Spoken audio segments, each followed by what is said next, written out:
Hello and welcome to TNA Top 10. We are live again, all three of us here. I'm T Weave, and we got Andrew and Allison Faye. How are you guys doing tonight? Ladies first. Meh. I'm just. Did meh. you say meh? I said meh. Fucking Yankees are on, playing Detroit, scoreless right now. If I throw something during the show, you'll all know why. And I by will the way, explain why I am meh during my producer's piss segment. I'll say we're not I might have a little bit monetized, of that so myself. I can say what I want. There you go. Yes. But no, I'm good. I mean, it's another week. You know, I did mow the grass today and yesterday for the first time since the tropical storm because the rice paddy dried out enough to be able to do that. Oh yeah, Okay. it was brutal. It was brutal. But I pay a guy. I pay I a pay a guy. guy. Yeah, I do had not. money. I am the guy. Because I want to have I'm not money cutting for Peter Luger. You know. I get it. I get it completely. And I'm exhausted. Oh. I will just say it up front. I am exhausted. I had a little quick trip to Jersey, and we'll get into that. But New York's little brother. yeah. Jersey. So I'll go ahead and get into it, I guess. So I flew up to Philadelphia on Thursday with my 11-year-old Cyrus, and we rented a car. It ended up being a Jeep Wrangler Rubicon, which is not what I expected. Because normally when they say Jeep Wrangler or similar, you may get a van. You know, who Terry, knows? remind us, what did you get in Huntsville when you I rented got a car? Nissan Kicks in Huntsville. So it wasn't quite what I expected then either. Which was supposed to be something like a Toyota Corolla, wasn't it? Yeah, I think so. See, that's what I'm used to. But I actually they had like 6 or 7 Wranglers. This was at the Philadelphia airport, so I went over there and I picked the best one, and it drove great, and I loved it. It drove a lot better than I expected it to, so I'm kind of leery of that because I'm going to end up wanting to buy one eventually. But we drove to Cape May, New Jersey, which is basically the southern tip on the Jersey Shore there, and that's where the Coast Guard Recruit Training Center is. My other son, Houston, turned 18 during boot camp there a few weeks ago in July, and he was graduating. So we went up there for that. Day one, I kind of made just about me and Cyrus. We weren't going to be able to see Houston yet. We couldn't talk to him on the phone or anything. So it was just me and the 11-year-old. We walked on the boardwalk. We ate pizza. We ate ice cream. We went to the beach. We played tons of putt-putt golf because apparently that is Cyrus's thing. So that's what Thursday was. But then on Friday, we got up early. All the families converged on the training center in Cape May. And I got to the gate at 8:13, and the guy said, gate doesn't open till 8:15. You got to turn around. And as I turned around, I saw about 40 cars get in front of me, and I had to get behind them. But we eventually made it in for breakfast. It was cool seeing a lot of the stuff on base there. Got to see a lot of his friends, his commanders, and that kind of thing. Went in the gym, and it actually felt good in the gym. I was worried about it being hot, but it felt great. The presentation was wonderful. We'd been watching them on Facebook Live every week, but it was his turn now, you know. And then the moment they said that his company had disbanded, everybody flooded the floor from the bleachers, and we had to find him. And my 2 sons just embraced, and I got a good picture of that. And it was tears and smiles and everything. So it was wonderful. But then we got back up to Philadelphia and had a late night flight and got back home because he did not want to spend another day in New Jersey, and I don't blame him. I mean, nobody wants to spend an extra day in Jersey. But Or I don't want to spend any more money at toll roads either. I'll say that. You can have all of those. Look, toll roads make it quicker to get where we're going now. You don't know pain until you had to sit for an hour just to go through a toll. Like, they're electronic now. It is fantastic. Now, do I like paying $18 to go over a bridge? No, but 18. My God, I didn't have that. 18. Where is 18? yeah, guess where that is? It's in New York. Oh, goodness. Brooklyn or Manhattan? Out of New York. No, Mm. excuse me. Yikes. Yeah. Yep. So because of the Yankees. God bless those Yankees, right, Andrew? The Yankees. Well, first, before we switch topics, Terry, I do want to tell you how insanely proud we are of Houston. I mean, this is phenomenal for him. Absolutely. Thank you. And as a dad, I can only imagine how proud you are. Oh, yeah, it was great. And it was great to hear one son talk about missing the other son and being really excited to see him. That was That's awesome. huge because, you don't always get that when your kids are young. No. It's like they don't want to be around each other, but when they're away from each other for 2 months, it becomes different. So Sure. that was really good to see that too. Yeah. That's Really. awesome. Genuinely, that's awesome. Yeah. Very good. So, Very, very- polls pissed me off, Uh-oh. and it's probably because of my lack of preparedness, I will admit. Ooh. But what's pissing you off, Allison? What's pissing me off is this fucking rain. This rain. Okay, look, y'all know I have migraines, right? So anytime it rains, I'm pretty much under the weather. It has not stopped rain. I feel like I don't get more than a day or two in between the rainstorms. Today here in Connecticut, one of 2 or 3 of the towns got 12 inches of rain. Nobody needs that much rain. If y'all don't believe global warming is a thing, you're wrong. And that's it. Because holy crap, this is insane. It has never been this bad. Ever. This is like the rainiest year, I think, on record. Okay, I'm done. Sorry. I always heard 6 inches was enough rain. That's 6 what he inches. said. 6 inches is more than enough. That's what he she said. Oh, now you all a bunch of wimps. I live in tropical country, Yeah, and it is wet and it is humid, and you sweat from places you shouldn't.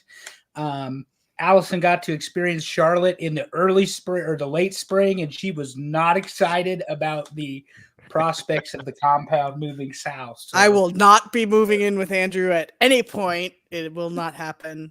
No. if I'm living in the southeast. If you're living where you are now, forget it. Correct. But no, like I said, it finally dried out enough to, and the hurricane was 2 weeks ago, tropical storm, for me to cut grass. So I get it. We get plenty of rain, and it can suck, and it can ruin your day. I heard thunder here a couple minutes ago, so I'm sure the running of the bowls will happen early this evening. Because, that old fat thing ain't going to stay outside. Not interested. No. Where's my bed? Where's my climate control? Turn my TV on. That's And right. the thing about the rain and cutting grass, it keeps you from cutting grass, but it makes you need to cut grass more. So your grass keeps growing and growing and growing. Yeah. Bog the mower down because I use a push, the whole deal. Oh, yeah. I find that hysterical that you use a push mower. Oh, I'm meticulous. The lines have to be just right. I mean, there has to be a pattern cut into the yard. Yeah. I was walking around my neighborhood the other day, and there was a lady outside with scissors trimming the edge of her lawn by her driveway. I'm not that. Nah, that ain't me. That takes meticulous to a whole new level. I ain't got time for that shit. I'll just put it out there for everybody. I'm the potty mouth. He's got a pretty small I yard, ain't got time so for that. at least it wasn't too bad. But you know what I have? Nope. What? I was gonna say, you know who else has a nice yard? The Yankees. The Yankees, God's team. Andrew, tell us about the Yankees. The Yankees are 73-51 at present, playing the Detroit Tigers in Game 3. It is the top of the 5th inning in Detroit. Who's batting? Hold on. Give me a second. It looks like Verdugo. But anyway, well, no, he don't have any tattoos. It might be Ben Rice. Anyway, the Yankees, they're half a game up on Baltimore in the East. best record in the American League, half a game behind Philly. Jazz is on the IL. Yeah. And our favorite Dominican that Juan sucks. Soto impregnated the entire city of Chicago last week. If you all remember Marcelo Hernandez's speech on SNL, or his skit about the Dominican guy, not only did he throw the bat, not only did he thank his mother and his father and his brother and his sister and the guy that he met at the grocery store, along with the Father, the Son, and the Holy Spirit, he did impregnate the entire city of Chicago. Amen. I mean, I'm telling you, 3 home runs in one game. Soto lifts him up, and then he hit another home run the next night. So there will be a lot of babies born thanks to Juan Soto. Everybody knows when the Dominican guy is up there and he starts swiveling them hips, the entire crowd becomes pregnant. And when you hit 3 home runs, the entire crowd is pregnant. And here's the funny thing, Terry. Now, you can speak on this, even though you're not a Yankees guy. In Game 3, Chicago makes the decision they're going to walk Soto because he's been so hot. Well, you know who bats behind Soto? Judge. And Judge hits home run number 44. There's no answer. Pick your poison. You either pitch to Soto, who is hot right now. I mean, he is hot. Or you pitch to Judge, who is arguably the best hitter in baseball. Well, that's like, I don't know what year it was, but when Lance Berkman went to the Yankees, I believe he was on the Yankees, I see a lineup, and Lance Berkman, who was the cleanup hitter in Houston, ends up being the 9th batter for the Yankees. That is just freaking unfair at that point. Yeah, top to bottom, Judge, 332, 44 home runs, 111 RBIs right now, 1.172. And by the way, they're pulling the Barry Bonds on him, and he has got so many intentional walks this season, It's not even funny. So, did we talk about Judge's track to 300 on last week's show? Fastest by anybody, 955 games it took him to get to 300 home runs. Almost 100 faster than the next person in line. Who was? Oh, I forget. Oh, okay. I don't know. I just thought you'd know. I honestly forget. But he's in there with Babe Ruth and Lou Gehrig in terms of the number of walks he's faced versus the number of home runs versus the RBIs. Judge is a generational player. I mean, you know, he'll have his jersey retired and he'll be one of the great Yankees of all time. But he's still got a lot of life left in him. And with him hitting the way he's hitting, the Yankees actually should have a good chance to run deep in the playoffs. I still think they'll be the fucking Yankees and cost themselves the game at some point. But you Terry, said Chicago. Was that the White Sox? That was the White Sox that mathematically eliminated themselves from the playoffs August 17th or something. And I'm like, Terry, I see Terry's thing here. 30 and 94, on pace for 39 and 123, 42 and a half games out of first. I don't need anyone to tell me the White Sox aren't making the playoffs, mathematically or otherwise. 42 and a half games out. They suck. I mean, they had a good 10. They went 3-7 over the last 10, and that's an improvement. And they beat the Yankees. I mean, legit, they beat the Yankees. Real quick, because you both are much more avid baseball fans than I have been in the last 20 years, would 40 wins be the worst record ever in the 162 schedule? See, I think the Mariners had about 120 losses. It would be close. I think 120 is the record for number of losses. That would be 42 and 120. I may be off by a game or so. We can look it up. I was just curious. Since you both know. Maybe the Cubs are White Sox, and it really sucks because Chicago is a good baseball town, and they've had some of the historically worst teams ever. Avoid Chicago next week. This is not a political ad, but the Democratic National Convention's in town. That is going to be 100% a shit show. So that concludes this PSA. The worst season was in the National League in 1961 by the Philadelphia Phillies. They went 47 and 107. Okay. So that's only 154 that's games. The National League. Yeah, that's what I'm going to see. Hold on. 1898 Cleveland Spiders, but I don't think that's really relevant for us right now. Well, the Spiders became the Indians, and the Indians became the Guardians. I mean, Cleveland. Yeah, Cleveland sucks. The mistake on the lake. Cleveland Spiders, 134 losses. That's huge. Okay, modern era. Okay, that Mariners team, I don't know. Bryant Haremza says the Mets have the most losses in a season with 120. 120. Okay, I see that. 120. Tigers had 119 in 03. Wow. Where's that Mariners team I was thinking about? I'm just curious if the White Sox were going to beat a record. it might possibly happen this year. Maybe I'm thinking in reverse. Maybe the Mariners had the most wins, and I just gave them the most losses in my head because I haven't paid attention well. They did have Ichiro. I mean, that'll get some rough comments on YouTube, I'm sure. Meh. Do we pay attention to those? I have not responded to a YouTube comment yet. Oh, they're rough. They just tell us how bad we suck. Oh, I love it. Oh, I should go look. Oh, I want to go look now. I would go have fun with. I don't care. Don't engage. But that was for me, not you.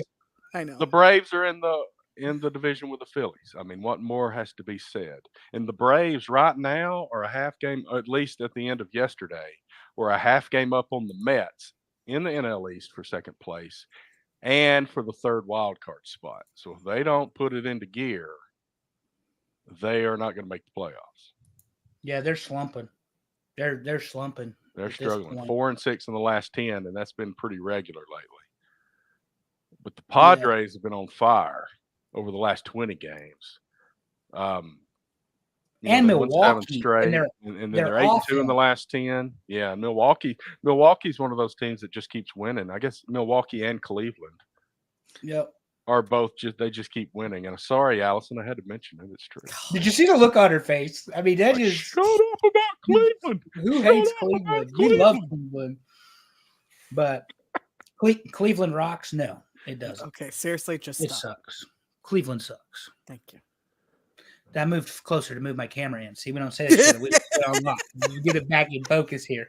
But speaking of sucks, somebody told me AEW has a pay-per-view this weekend in Wembley. It's happening right now?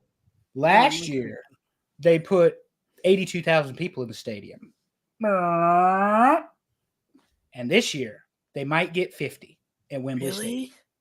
And so they have announced already that next year's All In will be in Texas. It will not be in Wembley.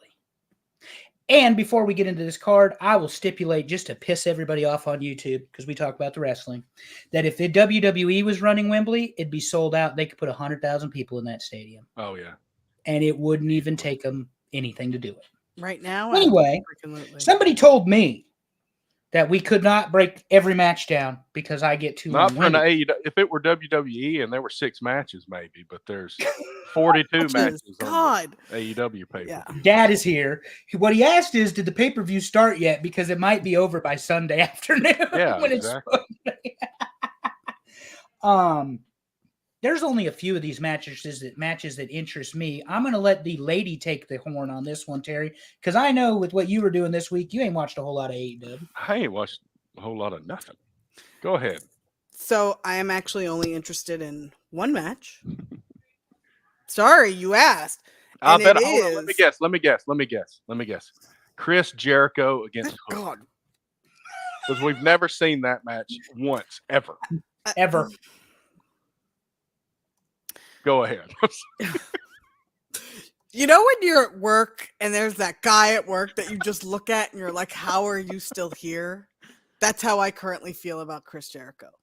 Yeah. I mean, how more clear can it be that the crowd says, please retire? And here's the problem. You want him to retire with good memories in your head. Yes. Okay? I like Chris Jericho. Right. But what he's doing right now makes me want to close my eyes, step out of the room every time he's on the screen. Yeah.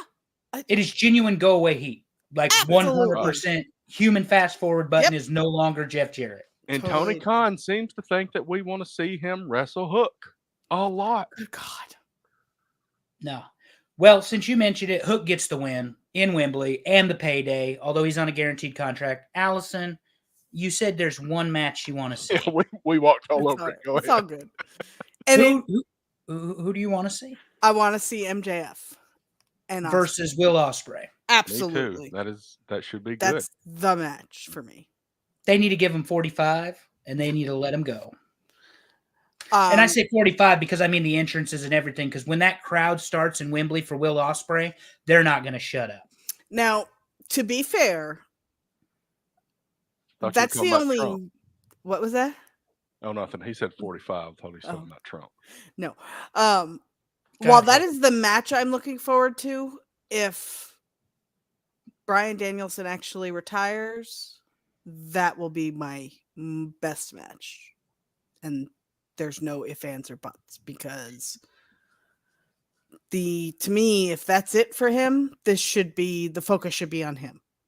I don't think he'll win, obviously, Right. which is why I think this is it for him, which I think, again, very good timing wise. You know, somebody who knows when it's time. I hope. He needs to go the fuck away too and get help. To me, with him, it's a little different. It's not like Jericho. The Jericho thing, Jericho's out there talking and talking and talking. My thing is, I don't want him to scrape him off the mat, Terry. That's what I'm saying, because he kills himself inside the ring. Well, that's true. But I'm just saying he can still wrestle a match decently. But they don't really do storylines with him. He just has matches. No, and Swerve. The problem is now you've tried to make Swerve the bad guy in this equation, the heel in this equation, and they can't really decide what they want to do with Swerve. And I actually see this going the opposite way. I think Tony Khan wants it on his business acumen that he made Daniel Bryan the champion. I think Daniel Bryan beats Swerve in Wembley on Sunday. I don't think he should, but I think he will. I'd be interested to see what they do with him if they put a belt on him. Because, I mean, like I said, he just basically wrestles matches. And I don't see him do a whole lot of anything else. But if he's a champion, he's going to have to do more than that. Well, and speaking of your champions and matches you may or may not want to see, everything is a championship match. Jack Perry is taking on Darby Allin in a coffin match. One of these two is going to maim themselves one day. That's what I'll say about those matches. And I mean, seriously, maim themselves. I think Darby Allin wants to die in the ring. He does some crazy stuff. People think it's a great spectacle.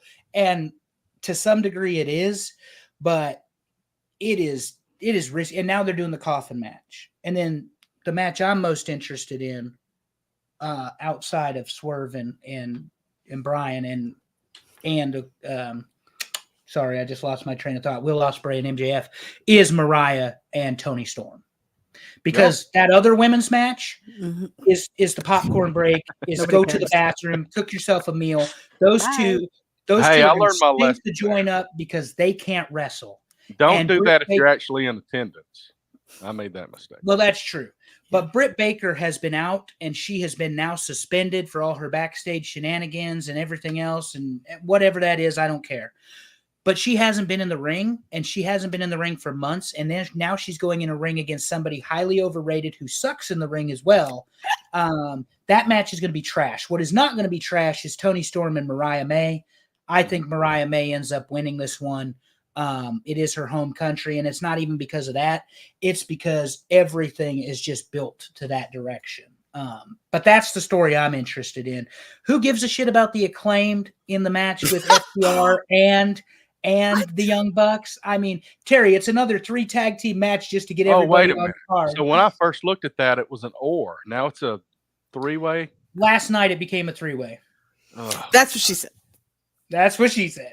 And he said it too. Eiffel Tower. What? Okay.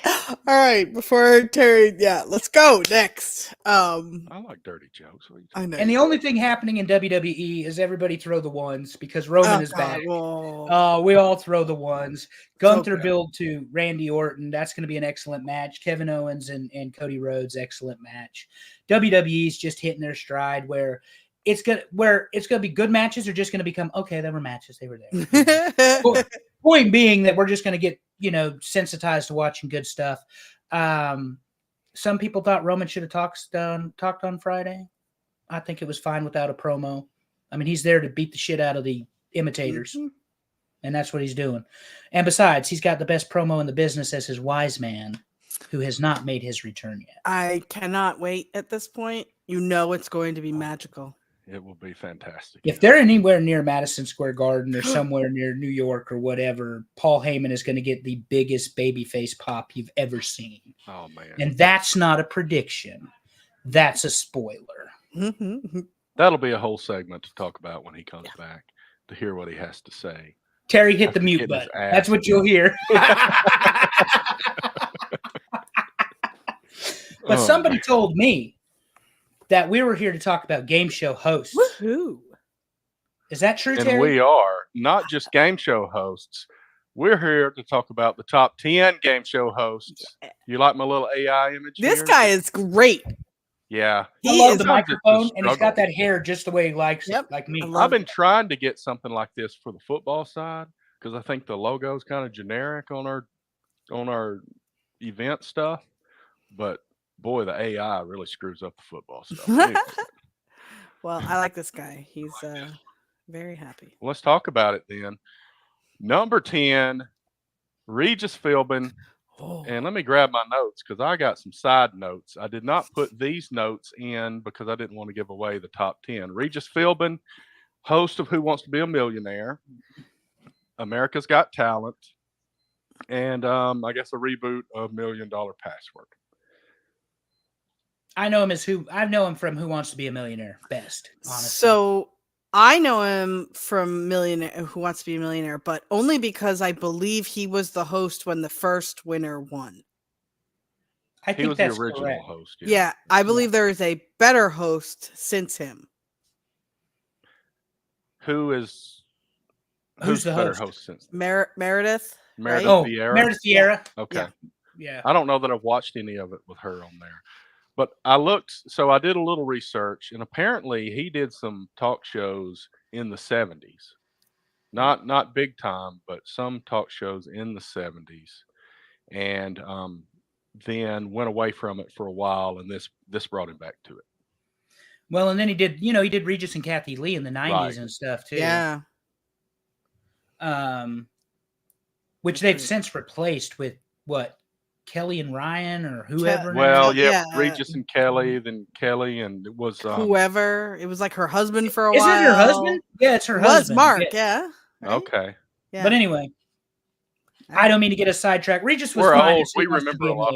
Regis is great. I mean, classic. Always dressed to the nines, which I always loved. He's one of them that he might have some other credits, but he is a Who Wants to Be a Millionaire host. Well, some of these other guys are going to have 2 or 3, but that's what he is. He fits that, like Pat Sajak, Alex Trebek, just the way they carry themselves and all of that sort of thing on the show. If we get to my man Steve Harvey, he's much, much different than Richard Dawson, as an example, on the Family Feud. So already throwing it in there. Lord, I swear we do not agree. Let's go to number 9.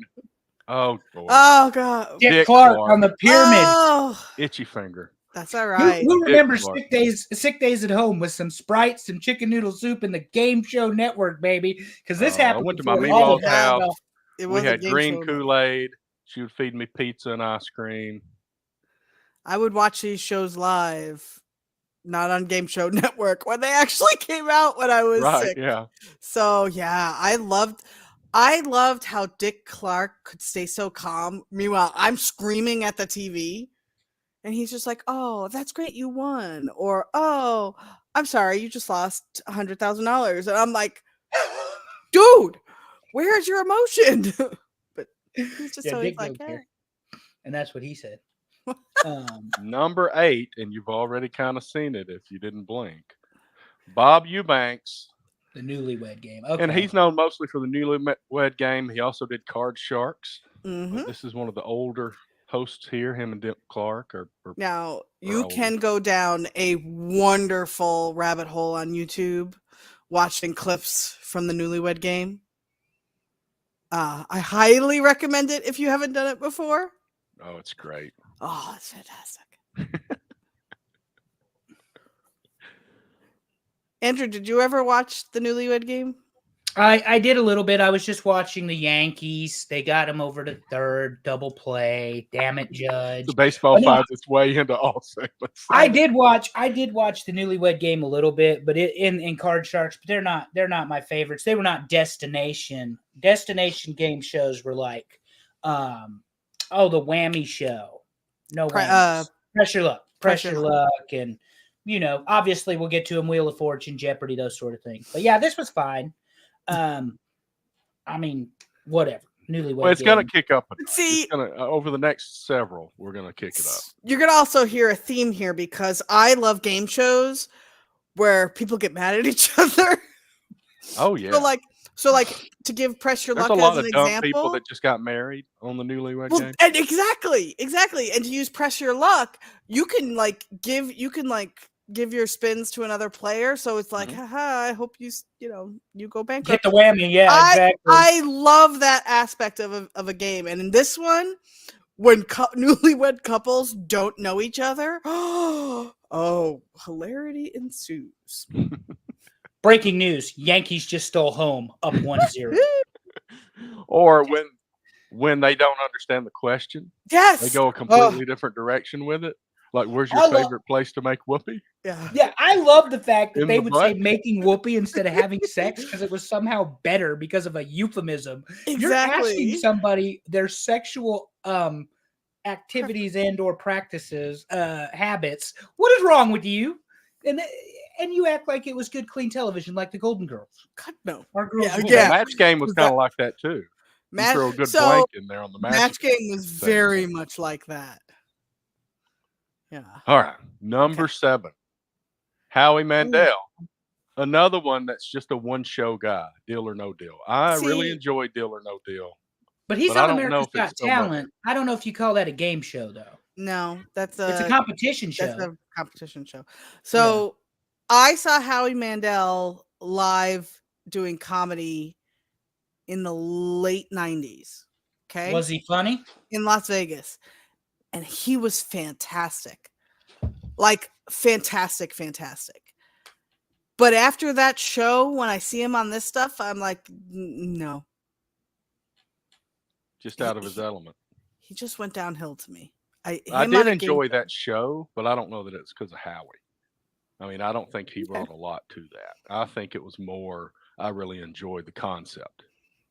Well, Rochelle thinks that America's Got Talent counts as a game show. So yeah, I did list it on there the is a winner list. So, But there's a winner on The Voice and on American Idol. American Idol, too.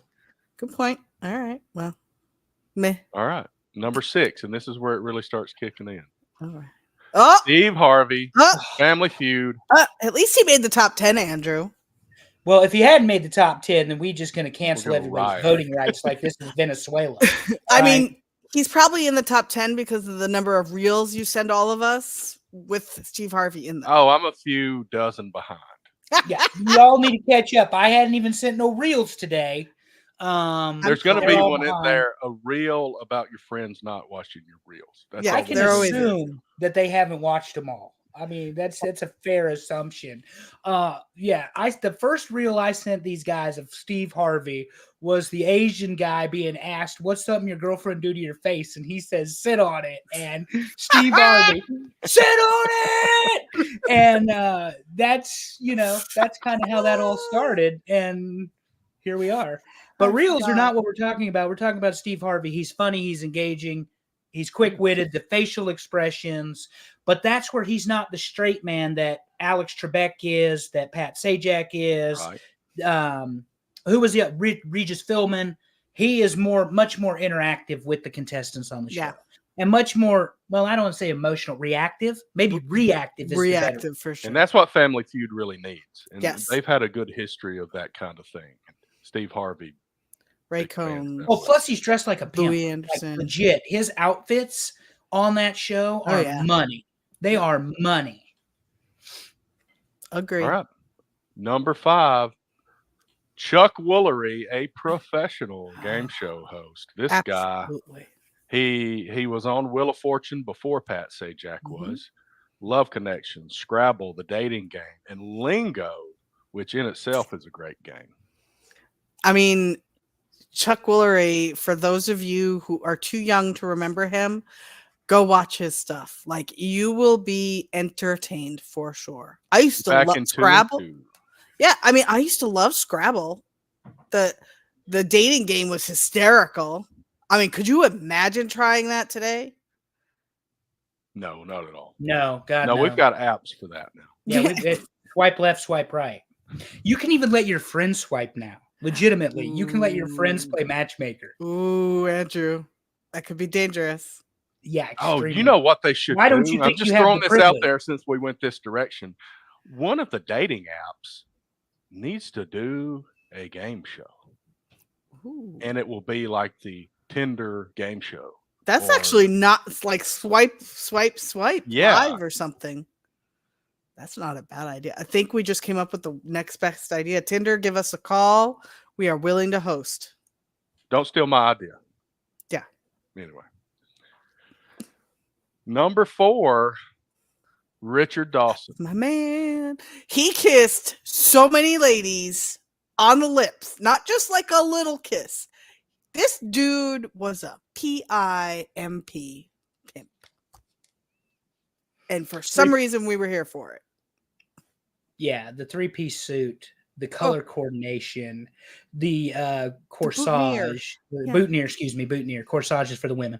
Yeah, he was ridiculous. I mean, it was hilarious. Steve is still my favorite, but Dawson was fantastic in Family Feud. Absolutely. Yeah, and the thing is, we think about him being on more than that, but the reason we think of that was because he was a regular on the match game, but he wasn't the host, so that doesn't really count here.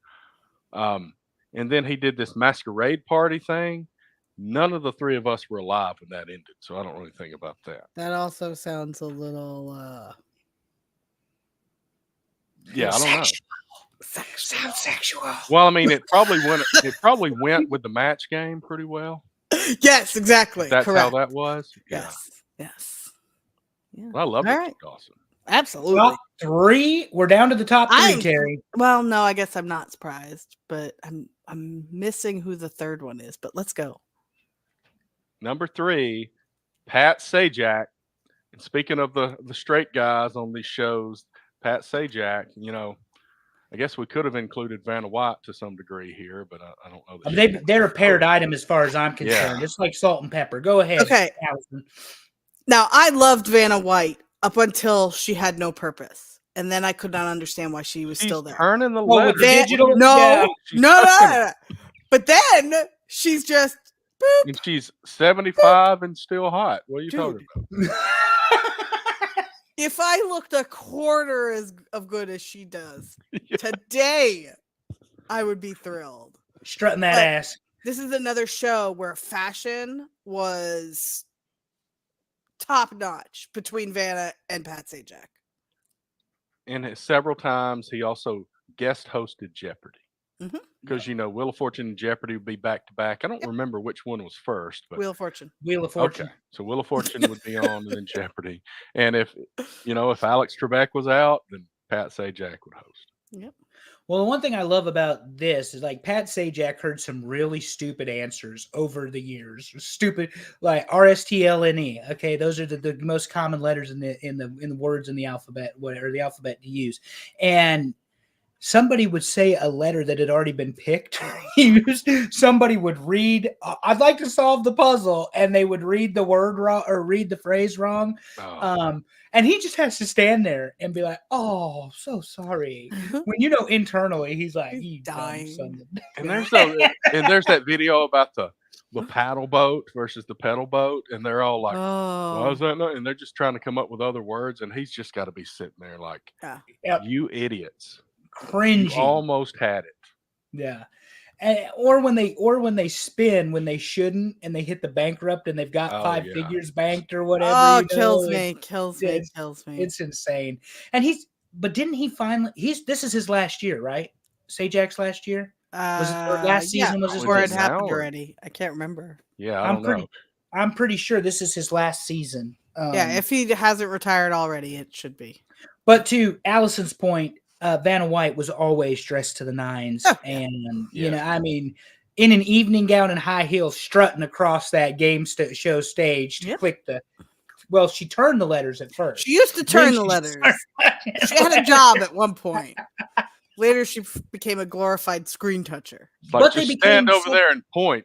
Like eventually, it's like use a freaking laser beam. Yeah, but they became such a packaged item. You couldn't go with one without the other. You know, I mean, you had to have them. I just used to get a little mad because she was making more money pressing screens than I was being a rocket scientist. So yeah. Heather Whitley says it was his last season. Ryan Seacrest takes over in the fall. Thank you. Ryan will never fill the shoes of Pat Sajak. Sorry, buddy. And that might just be nostalgia, but you know, and I don't have a problem with Seacrest. Don't get me wrong. He's not Pat Sajak. Kind of like the Jeopardy host, which we're going to get to. Go ahead, Terry. Hit number 2. Speaking of that, number 2, right? Alex like he's got to. Well, I figured he'd be number 1, honestly. No, I just remembered who number 1's going to be. You know who number 1 is. I forgot. He's got Jeopardy. That's what he's known for. He did Classic Concentration. Wheel of Fortune, he filled in. He went the other direction, so he filled in sometimes on Wheel of Fortune. And here's one that I had to double take, and I had to do some research. From 1976 to 1977, he hosted a show named Double Dare. And I was like, what in the crap is this? So I had to look it up. It's not the same Double Dare that you and I know. I was like, imagine Alex Trebek hosting Double Dare. You ain't lying. That would be phenomenal. So I have a friend who is actually on Jeopardy. Oh, wow. Yep. She did really well. She did not win, but she did really well. God. And so y'all know I'm a big nerd, right? This show used to infuriate me because there'd be 6 categories, right? 6 categories. I would know 5 of them, and then the 6th would be something like completely foreign to me. And like my dad, who we're both the same with trivia, super competitive. I know you guys are surprised. He would nail every single answer in that category. I'd be like, I hate you.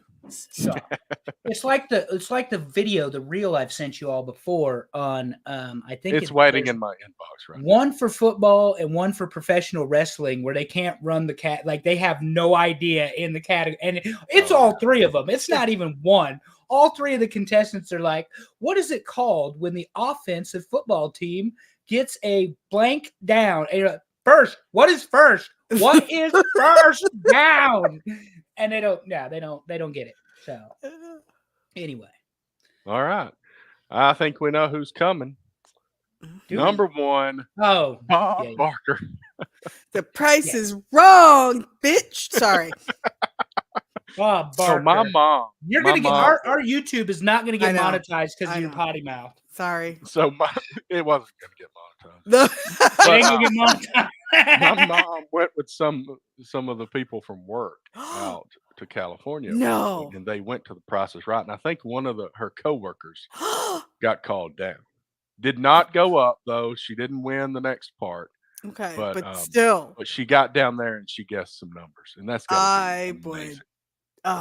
This was back when Bob Barker was hosting. I mean, this is the show that made me know what spaying and neutering your pets was. Okay. This was the show that taught me to pay attention to grocery store prices. Mm-hmm. So this show and Bob Barker himself, he was always your grandpa. No matter how old he was your grandpa. You loved this guy. Yeah. Speaking of grandma used to love this show, and then her soaps come on afterwards. See, that was how this worked, because the soaps came on next, and she loved The Price is Right, and she would tell people how dumb they were, about the things that they chose and whatever. I don't know why I didn't think about, but I put these last 4 or 5 I put in the top 5, other than Steve Harvey because he's my guy. But yeah, isn't Drew Carey the host of The Price is Right now? Yeah. He didn't even get mentioned, and he hosted. Whose line is it anyway? Whose line is it anyway? Yeah, because Aisha Tyler. Aisha Tyler. Yep. Yeah, and all I'm saying is that was That was another. He seems to do okay, but he's not Bob Barker. I Right. think you're going to see the same thing with Seacrest. He's not going to be Pat Sajak, and it's just. Well, he wasn't Dick nostalgia. Clark So is on New Vanna Year's Eve. staying? So I don't know if Vanna's staying or not. I doubt it. wouldn't think. I mean, to me, they're a pair. Like you Yeah. can't have one without the other. So are we going to have another? That you want to talk no. about shoes to fill? Yeah. Well, come on. We really don't need a person. She's not even a redhead. Let's Make get it a this hot straight. guy. Make it a hot guy in a Speedo. I mean, let's get a little bit, change it She's around. Heather Whitley says she is staying. Heather, let me Heather say is something on it. about Heather. No matter if it's our show or other shows, and there's a question asked, Heather is all over it every time. And we appreciate it So because we do. then we get less hate comments on YouTube that Terry says I can't respond to. And Michelle is correct. I am learning important life lessons from Bob Barker. Fantastic. Yeah, you ain't lying. Spay and neuter your pets. That's That right. was Bob Barker. Yep. Awesome. Run them down. I'll run them down. Number 10, Regis Philbin.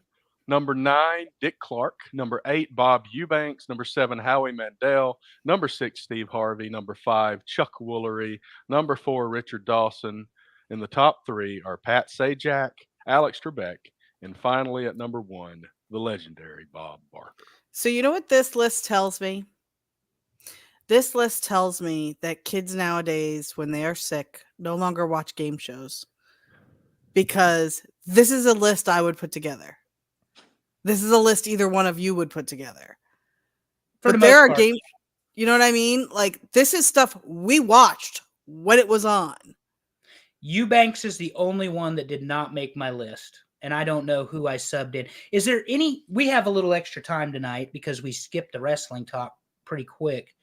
Is there anybody you guys expected to see that's not on this list? I'm just asking you two. I think the main ones got on here. I'd say Drew Carey only because he's been on a couple of notable shows. But like there was, wasn't there Richard I thought Kern I thought maybe Wink Martindale. Wink Martindale. I'd have to look back.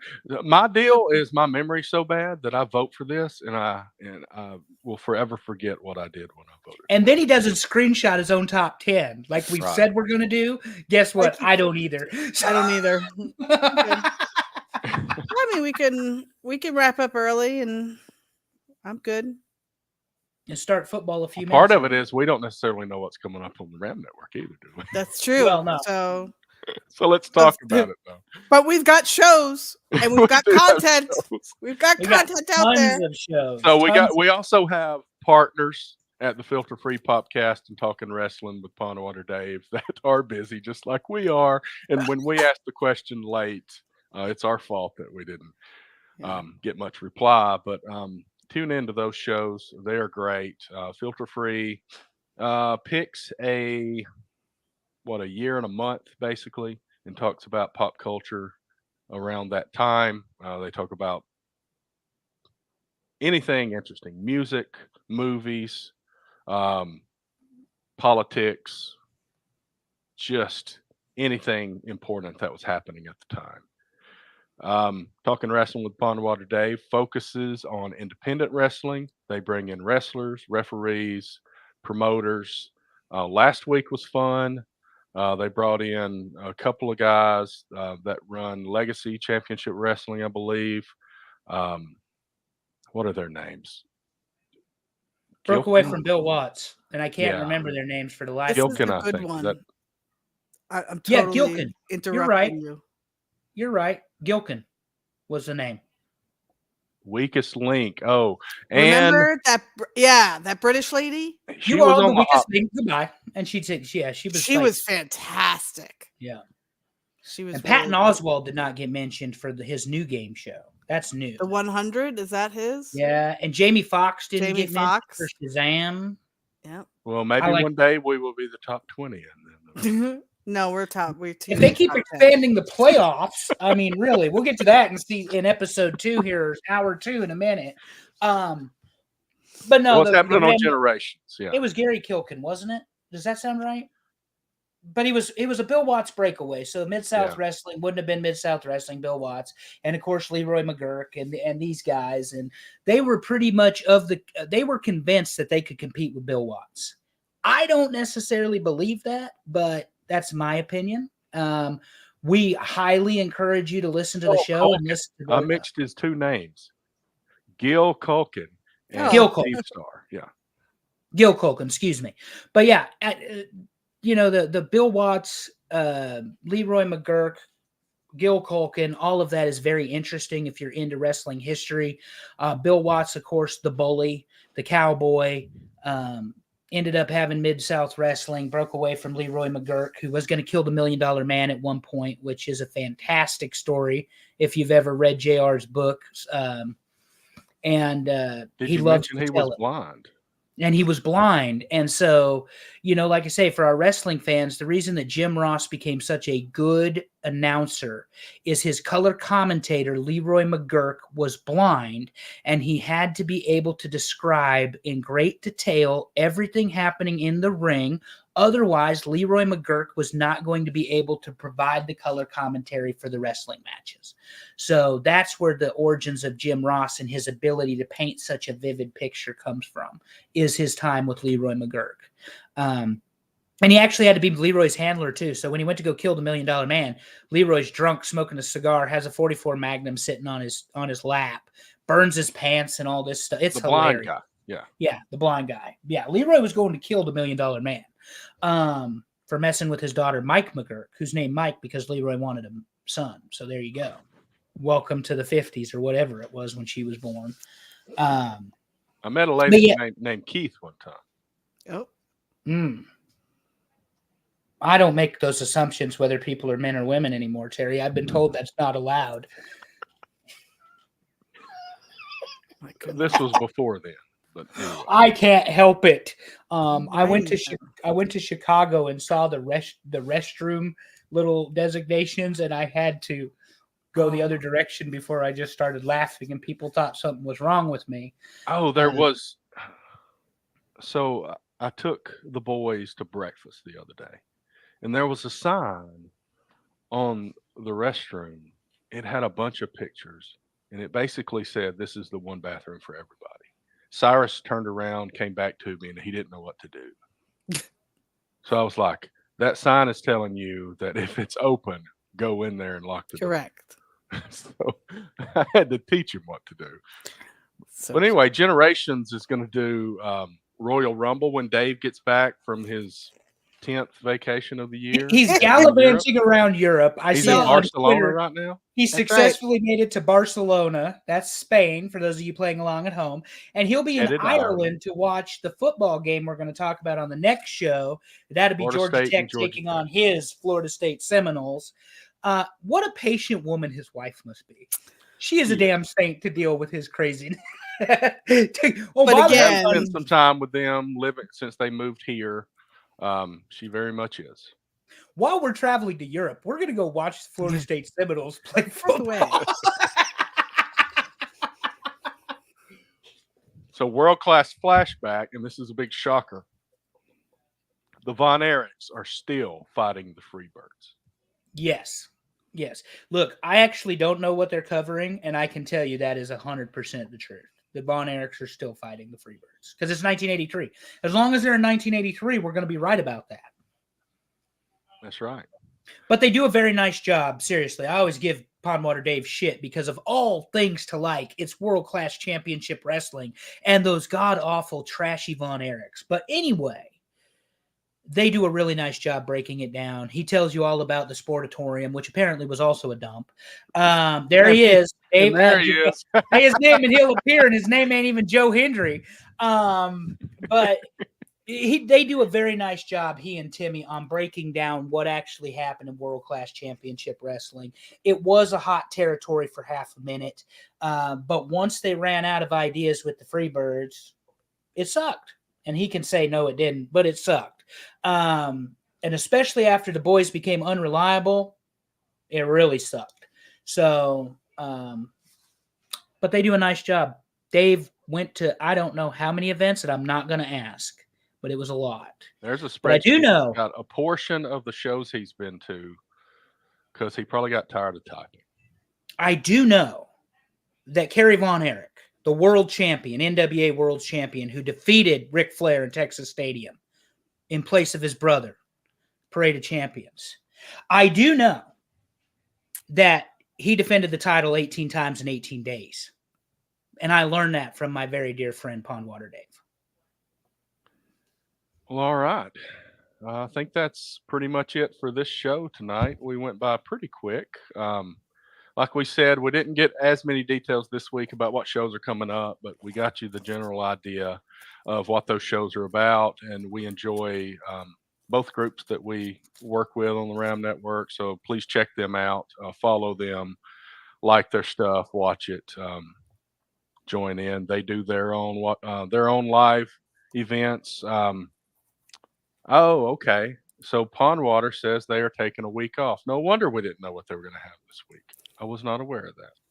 It's allowed. We took 2. Now it's football. It's football season now, so it's like I don't know. I don't know that we can, but we'll see. Soccer's going to get in the way eventually. That was past tense, Terry. Past tense. We took. Yeah, the Vegas thing. Yeah. You remember? You were there. I have a great picture of Terry at a slot machine that I'm going to share one day. Oh Lord. Anyway, any final thoughts before we wrap up this show? I need it to stop raining. Allison needs it to quit raining, and we are 5 minutes away from talking about the last week without football, college football, that is. So I am very excited. Don't call me. Do not invite me to a wedding. Do not. No, none of that is happening during football season. I will be incommunicado and unavailable on Saturday. That's all I'm saying. And I'm looking forward to it. And we'll talk about that in what, Terry? 5 minutes-ish? About 5 minutes. Give us about 5 minutes to freshen up, for me to get another drink, and for us to get geared up to talk about football. And if you're going to stay for that, we thank you. We thank you if you tuned in for this one. Anybody that voted, please vote if you like what you see. If you don't like what you see, especially if you think that the voters aren't doing a good job, then you need to be the answer to that. So please vote. We'll try to put it out in front of you so that you have the links. And that has been a struggle, because people that know us see it, but people that don't know us, that's kind of harder to get to them. But we're going to keep trying. We're going to put out content, put out more polls, and we're going to have some fun stuff. So thanks for tuning in. Thanks for voting and all the comments. Thanks, everybody. Rochelle, Heather, Pondwater.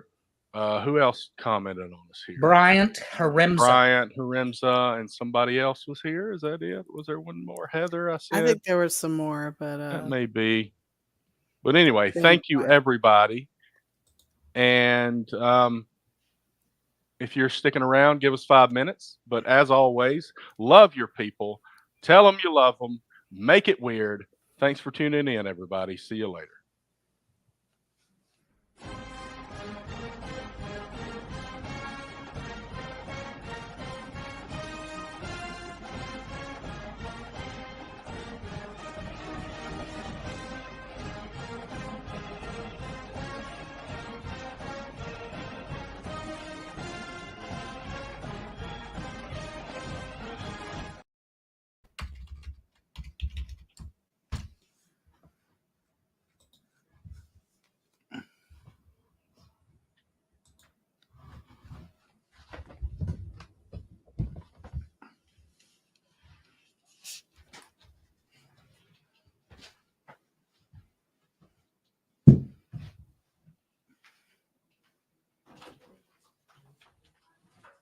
No.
Hello and welcome to TNA Top 10 2024 football preview. I'm here with Andrew and I'm T Weave. And now that Andrew has unmuted and I verified that, how you doing, Andrew? Look, you told me to mute between shows, and that's what I did. I am following instructions, Dad. Do not start your shit with me.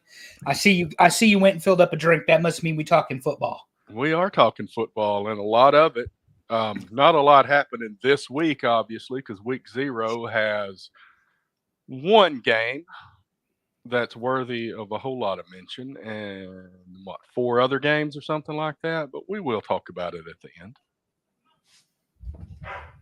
Yep, we certainly will. Here come the Bulldogs. They're running. I hear them barking. My goodness, we're going to start early. So why don't we? I mean, we can go ahead and talk about it now. We got Florida State and Georgia Tech. Is it in Dublin? Is that? I know it's in Ireland.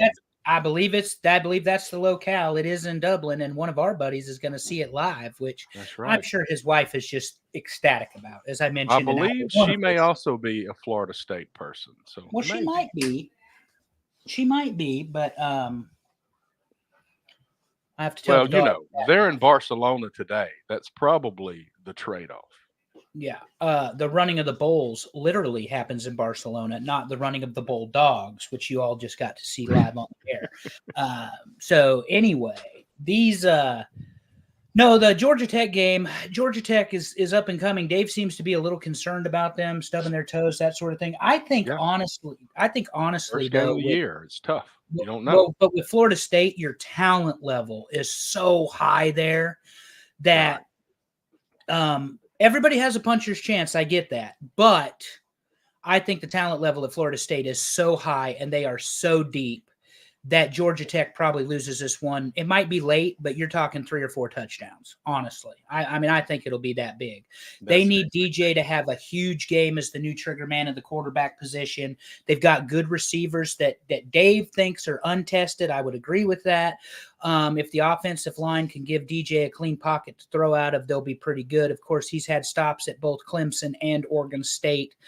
Did a really nice job for Oregon State with a limited amount of resources, because let's face it, Terry, if you're going to Oregon or you're going to Oregon State, and you're a recruit in the northwestern part of the country, it's quack quack all day. You're not going to beat the country. So unlimited NIL now, apparently. Well, and we never really mentioned that, but you can go ahead and tell our listeners about it, Terry. The what is he? The owner or not an owner? Did he originate Nike?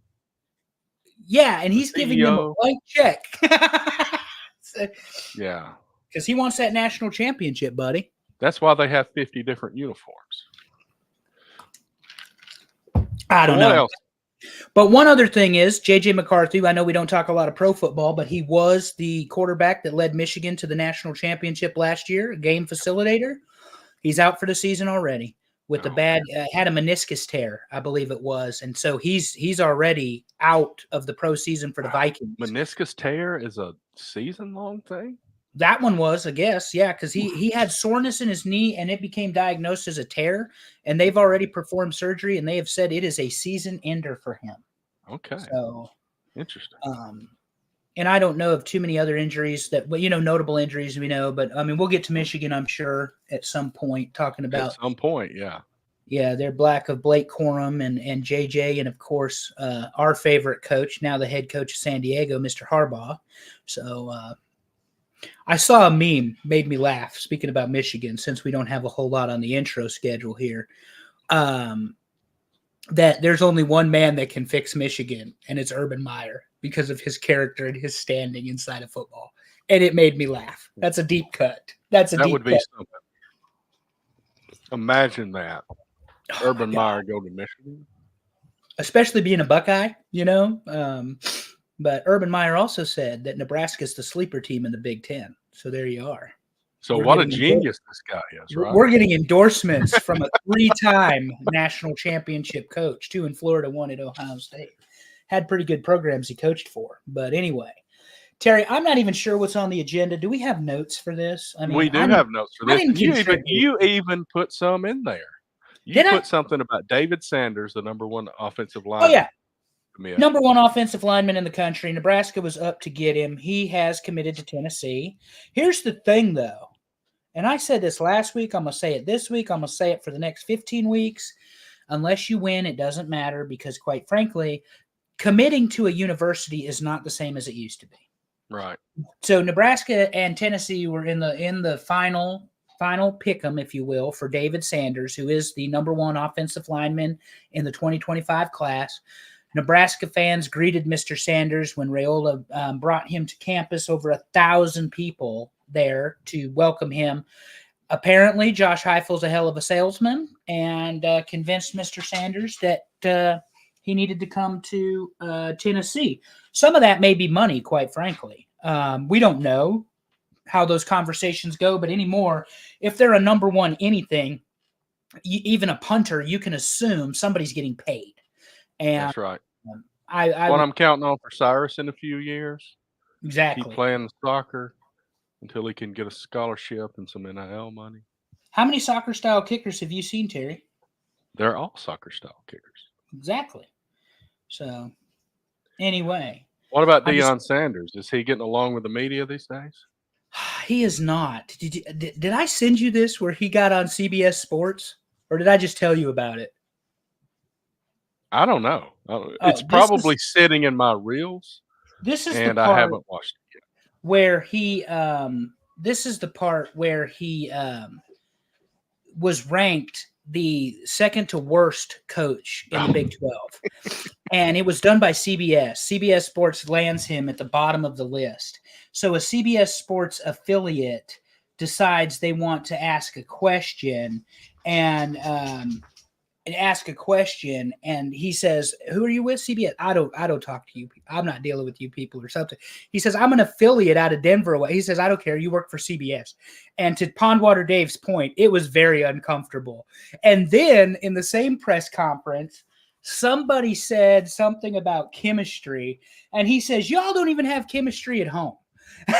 And so Deion being Deion, quite frankly, this is probably the last season for Coach Prime in Boulder. Yeah. That is going to be one of my early season predictions. I don't know that he makes it gone. I don't think anything holds him there. And I don't think he makes it through the season, quite frankly, Terry. He may, but Colorado seems to think that they're going to be this national championship contending powerhouse. The reality of the matter is they haven't beaten anybody. Right. And their first test is September the 7th under the lights, Tom Osborne Field Memorial Stadium. But they've got to get by. Is that going to be a sellout, Andrew? Yeah, well, it's going to be a sellout. It's going to be number 397 consecutively since 1962, for those of you playing along at home. Terry, I am not a seal. Do not put a ball on my nose and expect me to bark.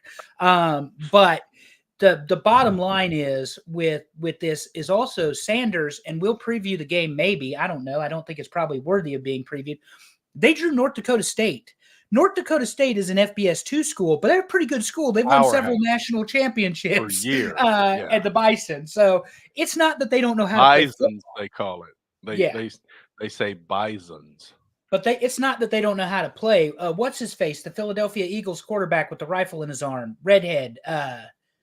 And then he went to Philly. He came out of North Dakota State, 3-time national champion. And I forget his name right off the top of my head, but he won a Super Bowl with Nick Foles. Foles ended up being his backup. But it's a redheaded guy. Yeah. And I forget what his name is off the top of my head.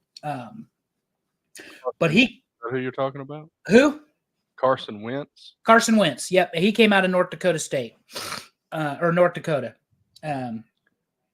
So big time cannon in his arm too. But anyway, Coach Prime may be 0-2 after September the 7th. I certainly hope so.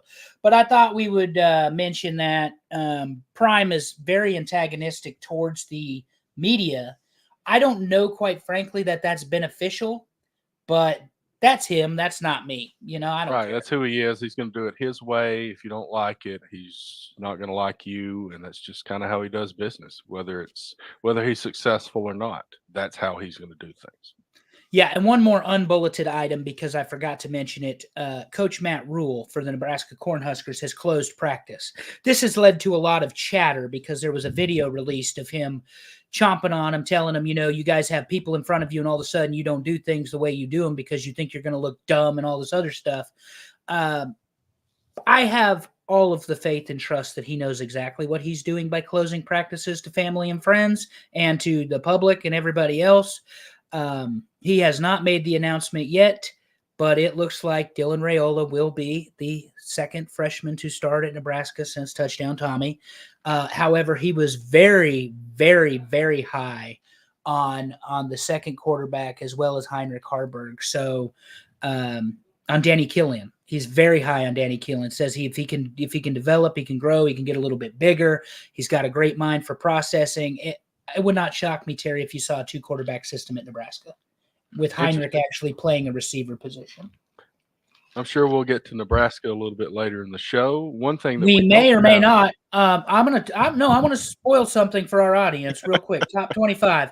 I told everybody who listens to this show all about the Kool-Aid and all that. Right. But I also said I would not rank Nebraska in the top 25 for the first 5 games. I did not rank Nebraska in our top 25 this week. All right. We'll see if they show up. I will say things that are not bulleted, and we've kind of talked about it in the other preview shows, but it's worth mentioning again here. We've got a lot of teams in new conferences, and if we're going to preview the season, that is a huge story. And the expansion to the playoffs, we will get into some predictions for that later in the show toward the end. But the first thing that we need to get to is the poll that we did. And we thank everybody that voted. We'd like to get more people voting. If you have any feedback on that. And what we did this time, we are the TNA Top 10. We did have people vote for 25. If, it's possible that you don't want to vote for that many. If that's the case, let us know because, that's the kind of information we need to know. Because I got to tell you, when you and I did it last year, we voted for 25. We came up with the top 10 and we presented that. That was me and you texting each other. Now we've got a system where we've got a website we go to. Anybody that's voted on any of our polls, the website that we use, and our buddy Peter from who knows where helps us out sometimes there. Not Peter from India. Terry refuses to tell the truth on this show. Go ahead, War Eagle. It's what he calls himself. But there's a lot of scrolling involved. So I'm thinking, that might be something that you guys don't want to do because I got to say, when I did it, it felt like a lot. So if you feel like you'd rather just vote for 10, let us know that. We want to know that. That's what she said. I think the science, though, as we've agreed, Terry, will be the same. That it's going to be the top 25 coaches and AP polls along with those receiving votes. Those are going to be your choices. Right. And that way it eliminates any bias Terry or I have. You can blame all of them, not us. That's right. Mostly the coaches, because the coaches are notorious for not being the ones that vote and handing it over to somebody that doesn't know what they're doing. Correct. So you get a lot of others which receive votes. But Nebraska received 36, buddy. 36 votes for the top 25. Let's go ahead and see if they got any votes for our top 25.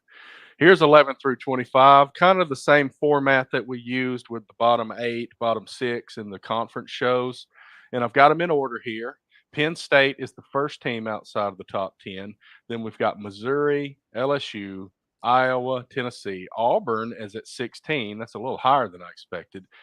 Oklahoma State, Oklahoma, Washington, Miami, USC, Arizona, Stanford, Maryland, and Nebraska slides right in at 25.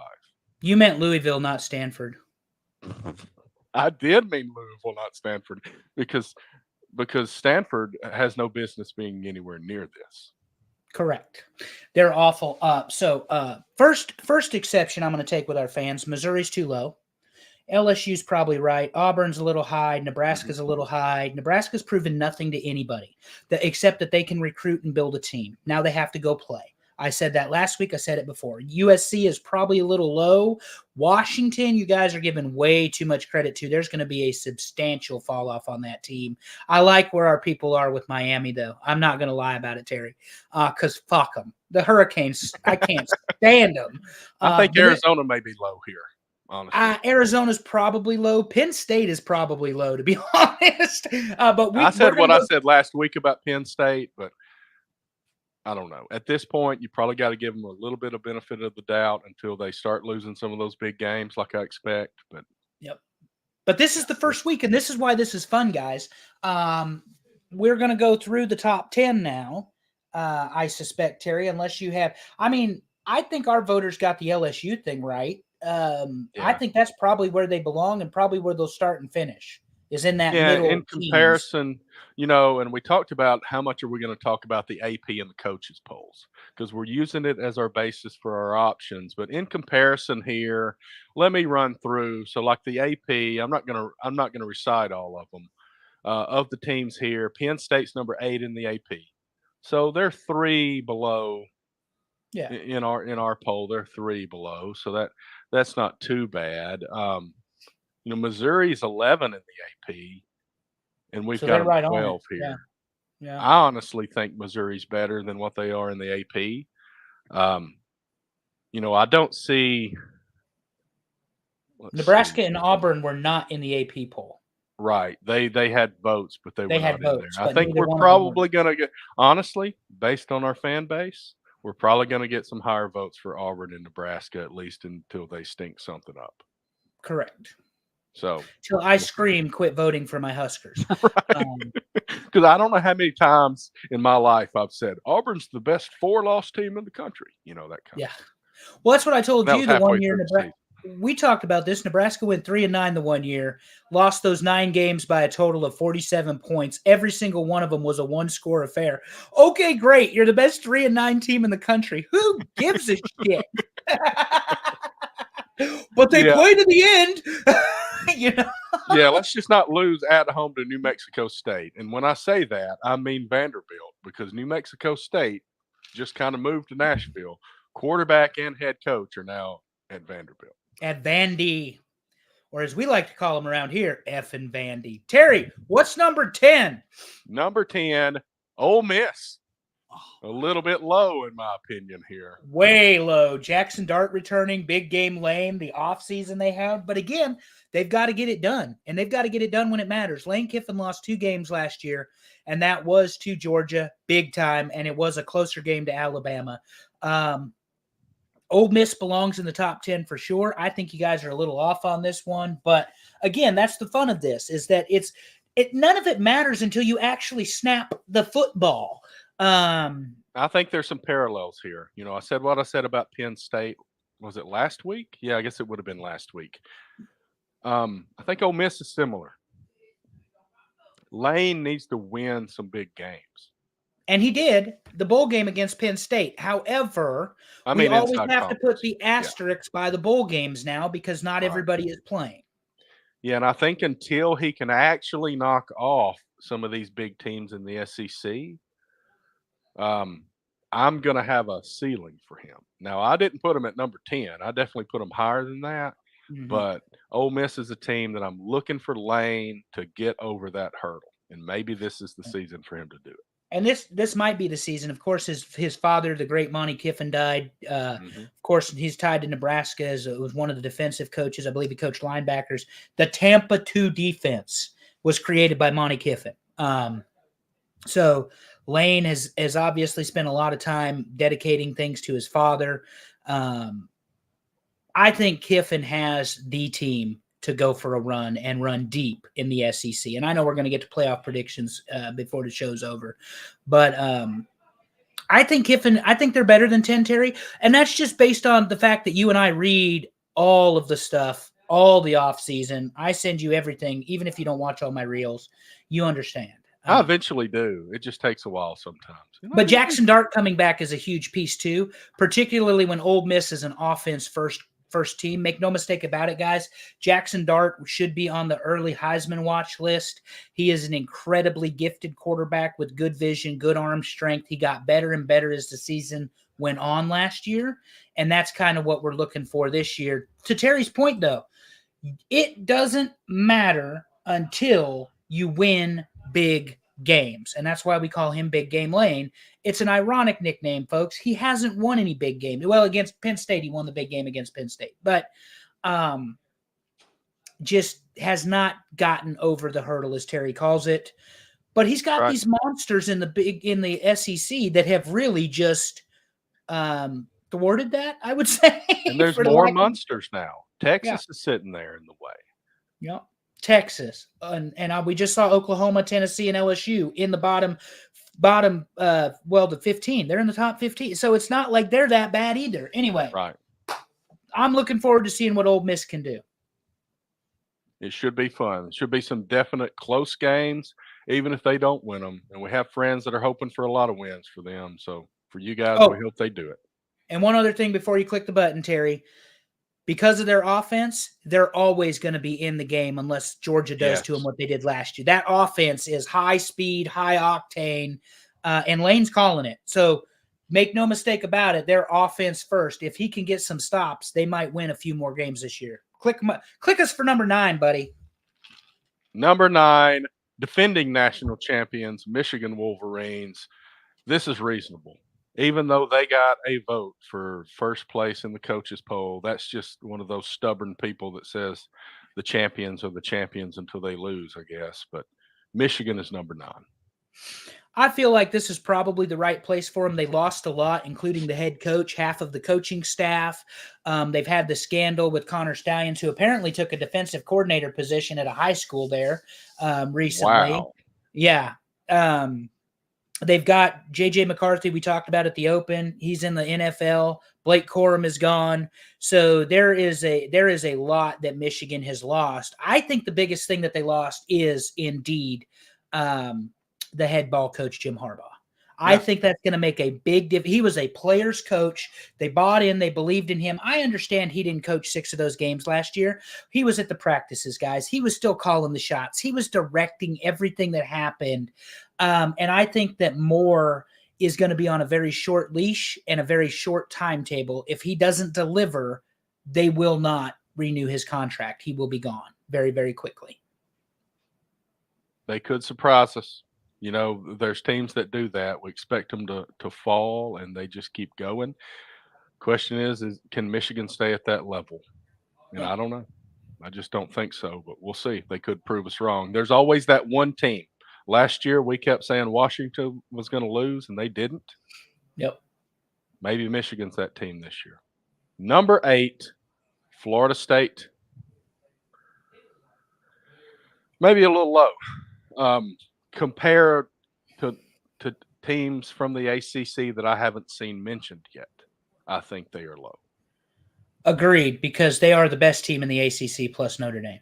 Right. And it's not even close. Dave and I talked about this. Our buddy Dave in the HSV, who will be on for a Florida State show at some point this season, said that he thought he was very comfortable with them being number 10 because then the expectations are not so high. And you're still a playoff team. And he's got a point there. If you're going to put 12 in, Terry, you're still a playoff team. So I think Florida State's better than 8, but they're going to have to prove it. They don't get the opportunity to prove it, though, until Clemson, I don't think. Yeah, they're number 10 in both the AP and the coaches. We've got them at number 8. And like I said, I'm not bothered by them being at number 8. I am bothered by the fact that I know that there's a couple of teams in front of them that are ACC or Notre Dame. Right.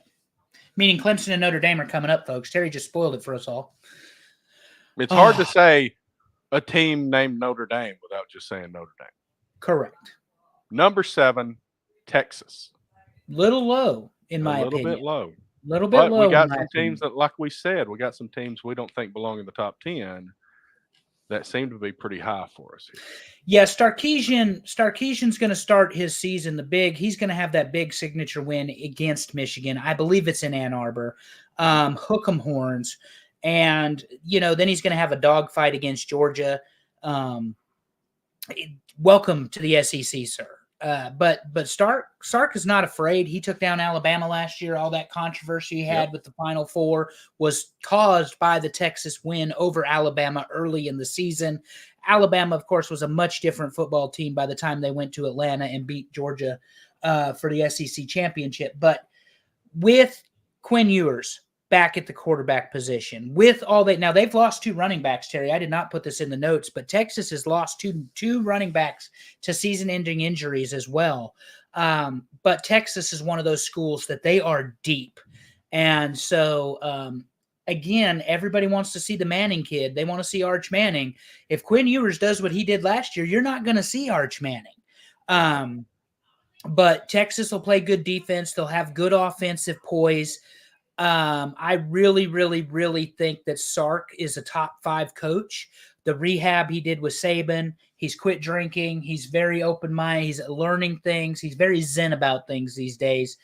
But he's a competitor. Make no mistake about it. Steve Sarkisian wants to win and win big football games. And I think he feels like they were so close in the Washington game last year, so close, and they just couldn't get it done.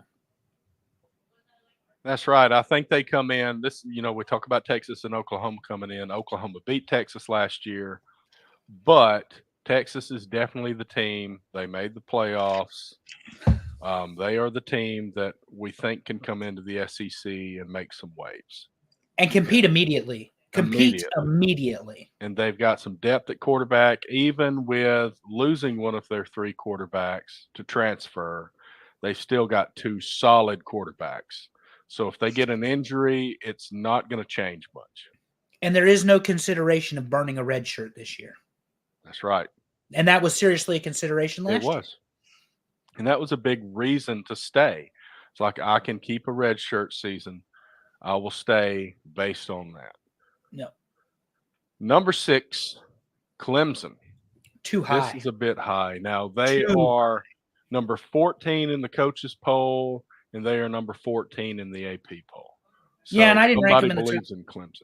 I would say I can tell you I didn't rank them in the top 10. The days of having Deshaun Watson and Trevor Lawrence in back-to-back recruiting classes is over. The Power Rangers are gone. Brent Venables is the head coach of Oklahoma. Dabo Swinney does not believe in the transfer portal. We got asked by our guys on X today to discuss, some different coaching and that sort of thing. Dabo is set in his ways in that he believes they can build a program, that they have a championship program at Clemson, and maybe they do, but they are the 3rd best team of Florida State, Notre Dame, and Clemson this year. If he does not adapt, he will die. That's kind of the way nature works.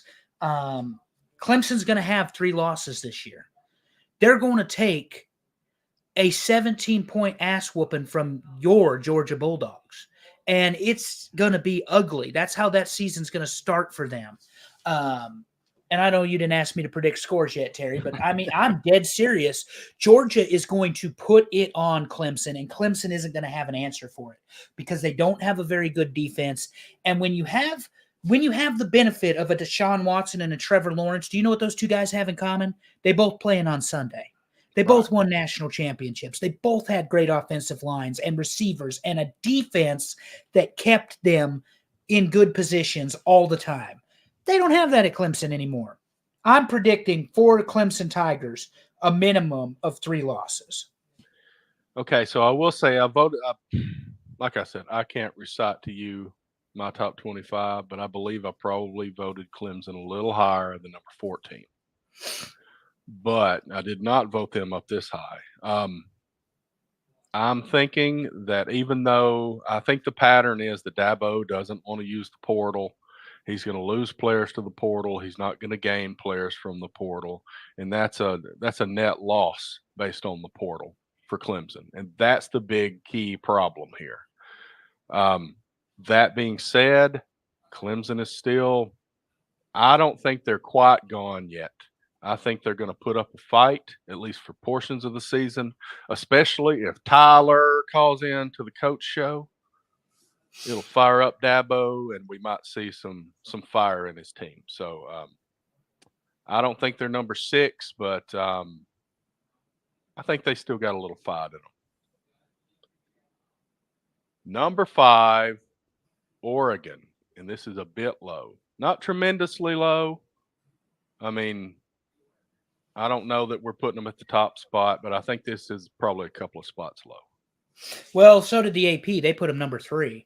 I Yeah. was a little shocked by that ranking, considering Bo Nix, your elder statesman of the former Auburn Tigers and then the Oregon Ducks, left. But Yeah. again, Gabriel is going to replace him I think in a that's a high-flying huge add offense. here.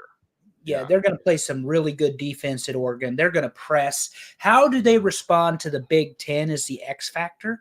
The schedule, the weather, the physicality. Make no mistake about it, it is a different animal than the Pac-12. And I think there's going to be several teams that find that out this year, that the Big Ten is not the Pac-12. I'm comfortable with Oregon anywhere in the top 5 to the top 3. There are very distinct number 1 and 2 in my mind, and we'll get there in a minute. But I think that anywhere between 3 and 5, especially now when we haven't played a snap, it's a good spot for Oregon. Dan Lanning, more than likely, will be a little bit more conservative because, you always say play to who you are. Well, he gambled twice last year, and twice it cost him championship caliber football games against Washington. So I don't think that you see him do that again. He is a very smart man, 38 years old, a very young, exuberant coach. Colorado was going to beat Oregon's breaks off of Oregon, and that didn't happen. That was not anything even remotely close to what happened. It was the exact opposite. But with Gabriel, they have found an adequate replacement for Nix. I don't think he's going to be the game manager that Bo Nix was. Game manager in my world is not an insult. Nix didn't turn the ball over. He didn't make a lot of mistakes at Oregon. Right. His reads were correct. He threw the ball. Probably He's a very was voted scrappy guy. Yeah. Probably voted a little low in the Heisman, to be honest with you, Terry. But, and I don't say that for the benefit of you folks listening, because Terry's an Auburn guy and Bo Nix was an Auburn guy. What I'm saying is Bo Nix had command of the offense. If Gabriel can do that same thing, then the Oregon Ducks will be just fine. The big test early is against Ohio State. And then they've got several other games where they're going to have to travel. But Ohio State is playing them in Eugene. So that is advantage Ducks because you're not playing them in Columbus. And we will cover that game when we get to it. I think it's week 3 or 4. It is early. It is early in the season. Eugene, Oregon. I may be flying into Eugene, Oregon at some point. Just a thought out there. But anyway, you made a good point about changing to the Big Ten and it being a different style of football. And the Big Ten is not the Pac-12. I think the Big 12 is about to become the Pac-12. And The I Big think 12 that sucks. it does, but it's about to become that that late night, all offense kind of conference, because the Big Ten is established as what they are. And I think Oregon and I think USC and Washington and UCLA are going to probably adapt a little bit to play in the Big Ten. I think the other way, with Texas and Oklahoma leaving the Big 12 and the teams from the Pac-12 coming into the Big 12, I think they are going to impact the style of play in the Big 12 more than the teams that are going to the Big 10. Yeah. Yeah, I would agree with that mostly, but Utah is going to dominate. They're the exception. The Big 12. They are. They're going to dominate the Big 12. The only team I see giving Utah a fight will be Okie State. And that's just because the man has been there so long. He's got his guns blazing. But and we haven't got to Utah, I don't think, unless I missed them in the bottom 25. But they may be missing, and that's a huge. That's a mistake. That's a huge missing there. Yeah. Yeah. So, but anyway, I agree with you. Oregon's got that physical nature that they're going to fit right in. It depends on what Jed Fish gets out of his Washington guys. USC is going to fold like a lawn chair. They are not ready for the Big Ten, and UCLA is just happy to be there. So let's see number 4, Terry. Number 4 is Notre Dame. Woo! Little high, but it's all right. A little high. There's a lot of people. I've seen a lot of criticism of how high Notre Dame is in the AP and the coaches. They are number 7 in both. We got them at number 4 here. There's a lot of thoughts about Riley Leonard. He was a critical piece at Duke, but playing at Duke ain't the same as playing at Notre Dame. And let's, make no mistake about it. The Hartman leaving Notre Dame, that's a big deal. Right. He was a great contributor to Notre Dame. I think Notre Dame proved when they played Ohio State last year that they could play with anybody. And I think maybe that's what people are looking at. I don't know that Leonard is a better quarterback than Hartman. He might be a little bit more gutsy, tougher guy, because we know he played with a blown out knee. He's still playing against Clemson in Duke's victory. Now, Marcus Freeman will get the most out of his players. I hate to compliment an Ohio State guy, but that young coach gets the most out of his players. They believe, they buy in, and so I think that's probably what we're going to see at Notre Dame this year. Notre Dame perennially overrated again and again and again. Are they a top 10 team? Probably. And we'll get to the predictions shortly, but I don't know that they belong at 4, to be perfectly honest. I would swap Notre Dame and Ole Miss, be quite frank. That's true. Or Notre Dame and Florida State, to be quite frank. I was thinking when obviously I know these beforehand because somebody's got to put the graphics together. I have not convinced AI to do this for me quite yet. Maybe that's a project to work on. But I was thinking I would probably swap Clemson and Ole Miss when I first looked at it. But Notre Dame and Ole Miss is a decent swap there too. Yeah. But anyway, Notre Dame will be fun to watch. They're going to play a lot of ACC games. And, I think their schedule is favorable to them doing very, very well this year. All right. Let's hit the top 3. Number 3, Ohio State. Y'all wrong. Every single person that voted in this poll is wrong because Ohio State is number 2. I hate Ohio State. The hatred goes back to 90. Who's too high here? We haven't talked about them yet. Yeah, it's too high. Alabama is too high, and Ohio State is too low.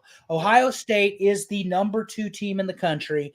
They spent $25 million getting their team put together. They're not going for a Big Ten championship. It's not about beating Michigan.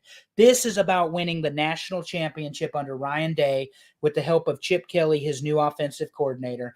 I take issue with the fact that Ohio State is number 3, but it's always church, ladies and gentlemen. Fuck Ohio State today, tomorrow, and forever.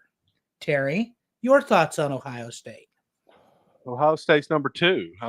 I think you obviously I put Georgia number 1. I put Ohio State number 2, just like the AP poll. My top 3 were the same as the AP and the coaches: Georgia, Ohio State, Oregon. I just think Alabama's a little bit high here, but good reason. They haven't been lower than the top couple of teams in a preseason poll in a long time.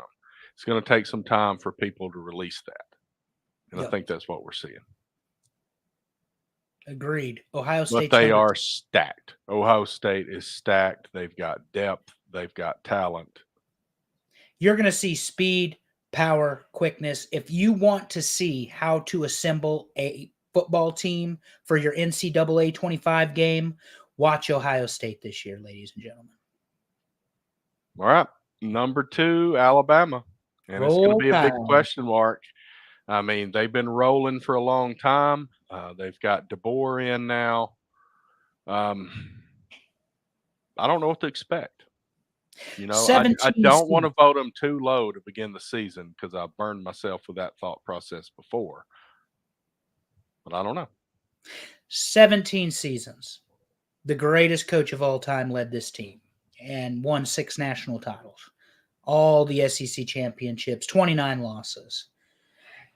I said when he announced his retirement last year, Terry, I said that I can't believe anybody wants to be Nick Saban's replacement. And Kalen DeBoer was hired within 48 hours of the announcement? Quick. It had to be 48 hours, something like that. It was very fast. There were other rumors in that 48 hours, but he was the guy. Yeah. Kalen DeBoer looks like he's loosened the reins in Alabama. The one thing he's going to benefit from is Nick Saban's recruiting. Jalen Milroe is not the same quarterback that started last year that will start this year. At the SEC championship game that I had the pleasure of being at with our producer for my birthday last year, Jalen Milroe was poised and commanded the offense. I think Alabama is a playoff team. I think they're a top 10 team. They might be a top 5 team, but they are not number 2 in the country. That belongs to Ohio State. Alabama is going to be tested. They're going to be tested by Georgia early. They've got Ole Miss. They've got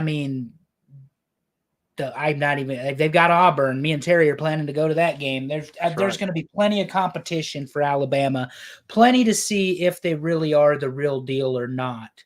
They got to play Texas too, if I'm not mistaken. So bottom line, they play Texas. Auburn plays Oklahoma. That's right. So they play Auburn. They play Texas. They play Alabama. They play Georgia, and they play Georgia early. So that's going to dictate what kind of happens in the SEC. Nobody is discrediting Alabama's pedigree, but the GOAT isn't there anymore. And when he left, you saw playmakers like Isaiah Bond, who made the catch at 4-31 against Auburn, leave. And do you know where Isaiah Bond is now, Terry? No. Texas. NFL? Texas. Okay. Texas. Interesting. So, like, Ewers needed a target to throw to, right? But I'll wrap up my thoughts on Alabama with this. They are Alabama. They're not going to dip down as much as people think they're going to do. They're going to be very competitive. They have a coach who is a winner. Kalen DeBoer has won everywhere he's gone with far less resources than what the University of Alabama is going to give him and has committed to him. So the Tide will be in the conversation. They just don't belong in this one. All right. So that means that we got one team left, and it should be obvious. The Georgia Bulldogs, we've been putting them up at the top spot for years now. Sometimes they win it, sometimes they don't, but here they are. 2-time national champions, 3 times in a row, undefeated regular seasons. The only 2 losses Kirby Smart has taken in the last 3 seasons have been in the SEC championship game. Absolutely drummed Florida State's B team last year, 63-3 in the Orange Bowl. Kirby is the greatest disciple Nick Saban ever had. This is Georgia's season to lose. Now, all that being said, Terry, they have the second most difficult schedule in the league, in the entire NCAA. They play Texas, they play Alabama, they play Auburn, I believe. They play Tennessee. I think Ole Miss, they play Auburn the week after Alabama. And Florida. And Clemson. The big game Clemson, and I say that's going to be 17 points. But here's the thing. They're returning 16 starters, including Carson Beck, who is a fantastic quarterback. Kirby's going to get the defense. You're going to see the exotic blitzes and the coverages and the tightness. This is going to be Georgia's to lose. So that's why I asked the question, Terry, who's that coming down the track? And you know the answer, buddy. It's the Mean Machine in the red and black. Until someone takes Georgia down, they will be number 1. I think so. Well, so let's run it down. Number 10, Ole Miss. Number 9, Michigan. Number 8, Florida State. Number 7, Texas. Number 6, Clemson. Number 5, Oregon. Number 4, Notre Dame. Number 3, Ohio State. Number 2, Alabama. And the number 1 team in the preseason poll for TNA Top 10 for 2024 is the Georgia Bulldogs. The Bulldogs. Hoo, hoo, hoo. All right. So now we've talked about preseason. Let's talk about what will happen when the season starts. And we're going to do some playoff predictions. So I got a few questions. This is similar to what we were doing with the conference predictions. I'm going to keep it simple. We're just going to pick the teams.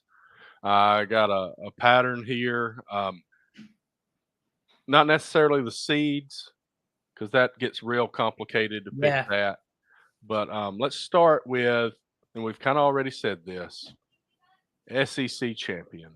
You go first. Georgia. Georgia Bulldogs, Andrew says, and that is the same thing that I got. We both support Georgia winning the SEC. Big Ten champion. Ohio State. I've also got Ohio State. We need to disagree on something, and it may start here. Big 12 champ. Utah. All right. I'm going to go with the man. He's like, this is my league, buddy. Don't come in here thinking you're going to win this. Have gonna another go drink, with the Barry. golden mullet with his drunk driving ways. And I'm not saying he's drunk driving. I'm saying one of his players was the drunk driver and he didn't care. Anyway, Oklahoma State Cowboys, the man leading them, he's not going to let go of the Big 12. I think they're going to win it this year. ACC champ, I think we agree here. Florida State. Florida State. All right, here's an interesting one. There will be one more champion. I'm going to go with Liberty. I believe Liberty has another cakewalk schedule, just like they had last year. They're going to get geared up and be undefeated and get put in the playoffs and get completely stomped in the first round. Who are you going with here? Did they lose their coach, though? I don't think they did. Who was the guy that went to Indiana? That might be the guy I pick. I don't know. Because I was not actually prepared to pick a non-power school champion. Oh. Well, the ones that are available, you got to think about Liberty. Let's see, others receiving votes that were not in preseason. I'll try to look this up real quick. I'll look at the others receiving votes to get a decent list for you here. So you've got Liberty, you've got Boise State,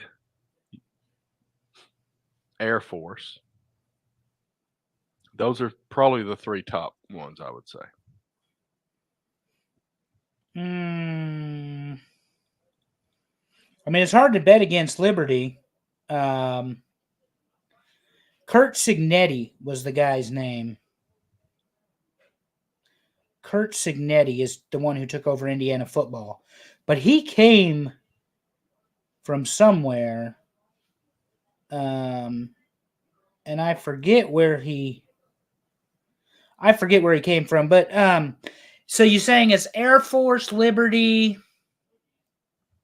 Who else, Terry? Air Force, Liberty, and Boise State was also in that list. Hell, let's go Boise State. All right. Let's be different. Let's go with Boise State because I hate their field. The blue carpet sucks. Trying to watch that on HD and television is absolutely ridiculous. So I'm saying Notre Dame is in.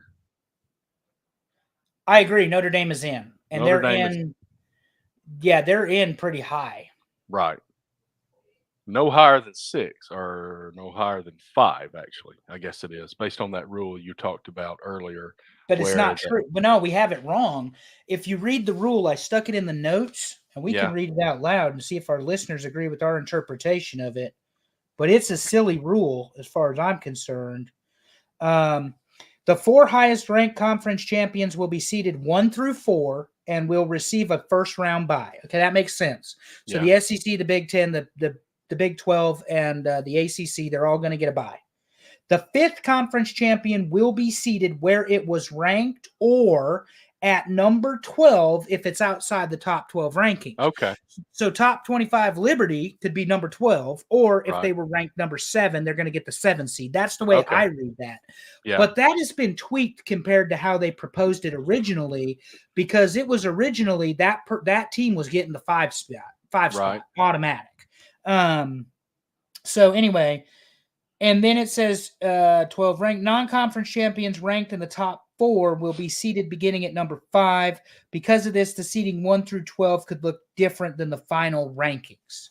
Right. So Ohio, I guess Notre Dame can be number 5, but that's all they can hope for is to be number Right. 5 and Number not number 5 6. at most. So we had said previously that they could be as high as 6. They can actually be as high as 5. But again, that Okay. also depends on where that 5th team gets ranked, Terry. That's right. Okay, so let's just list who we think the other 6 teams are, because both of us put Notre Dame in, so that means half the slots are gone. We didn't say which seeds they were because that gets real complicated. We don't have a graphic for it. Okay, let's start with the SEC. I think it's Alabama, Texas, Ole Miss, Missouri. Okay. And you can document what you think. All right. So I've already got mine listed. You've got 4 teams, 4 of the other 6. I've got 3 more. I've got Alabama, Texas, Ole Miss. So you don't think Missouri makes it? I don't think there's enough room because I think there's enough push from other conferences. Okay. Let's head to the Big Ten. Who do we think? Oregon. And that's the only one? Yep. Okay. So I've got, and this kind of goes against what I had stated a little bit, but I got Penn State here also. Oregon and Penn State. Let's head over to, let's see, the Big 12. You got anybody else in the Big 12 other than Utah, who was your champion? Oh, I'm going to need another team. Utah only. Okay. And then we go to the ACC. Florida State, Notre Dame is who I've got, right? Yeah. I don't think Clemson gets in. I think they're 3 losses. So if you're So going to have to have another team. I'm going to have another team. And if it's going to come out of the Big Ten,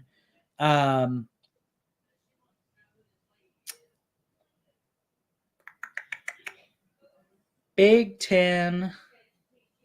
So the ones that you've got from the Big Ten right now are the champion Ohio State, and you have Oregon. Yeah. So that leaves Michigan. That leaves Penn State. USC. USC? You got USC? Not USC. God, no. God, okay. no. You were just listing them. Okay. Iowa. You could say Iowa because they got the weak schedule. But if you're going to go with Penn State, I'm going to go with Michigan. All right. So that puts your 6. I've got my 6. And me picking Oklahoma State, here's what I did. I put Utah as the 2nd team in the Big 12 based on picking Oklahoma State. So I've got Alabama, Texas, Ole Miss from the SEC as part of those 6. I've got Oregon and Penn State, and then I've got Utah sitting there to finish it off. All makes sense. All right. So based on those 12, who's in the final game?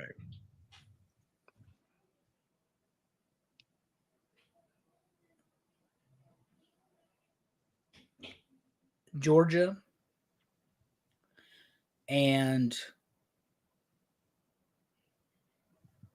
I'm going to go with Oregon with the upset. All right. So you're picking Oregon to beat Georgia in the final. No.